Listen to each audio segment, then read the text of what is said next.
ఒక శ్రమే నీ జీవితంలోనికి వస్తే దేవుడు చూడకుండా, దేవునికి తెలియకుండానే వచ్చేస్తుందా? 3 రకాలుగా శ్రమలు వస్తాయి. ఒకటి, నీ బుద్ధితో నువ్వు తెచ్చుకుంటావు తప్పుడు పనులు చేసి. 2, నిన్ను నిరూపించడానికి, నిన్ను గొప్ప చేసి బంగారంగా మార్చడానికి దేవుడు శ్రమలు అనుమతిస్తాడు. ఓకే.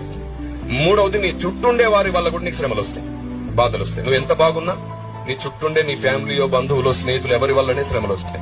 ఈ 3 రకాల శ్రమలను కూడా ఎదిరించే శక్తి పరిశుద్ధాత్మ దేవుడు నీకు ఇస్తాడు. ఆమేన్. ఎట్లాగిస్తాడంటే, నీవు తెలివి తక్కువగా శ్రమల్లో పడ్డా అది నీకు అనుభవంగా మార్చి నీకు శక్తిగా ఇస్తాడు. మొదటి విషయం. 2వది, దేవుడు గాని శ్రమలు అనుమతించాడు అంటే నువ్వు అదృష్టవంతుడివే, ఎందుకంటే నీ అంతస్తు పెంచబోతున్నాడు. 3వది, నీ చుట్టుండే వారి వల్ల నీకు శ్రమ వచ్చినప్పుడు కూడా, వారి వల్ల కలిగిన శ్రమలలో కూడా నీవు అనేకులకు అనుభవం, అనేకులకు వెలుగుగా మారిపోతావు.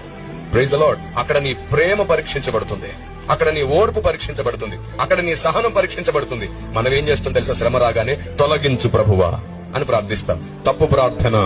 కీడు నుండి తప్పించు ప్రభువా అని అడగండి. కీడు అంటే శ్రమ కాదు, మరణాపాయ స్థితి.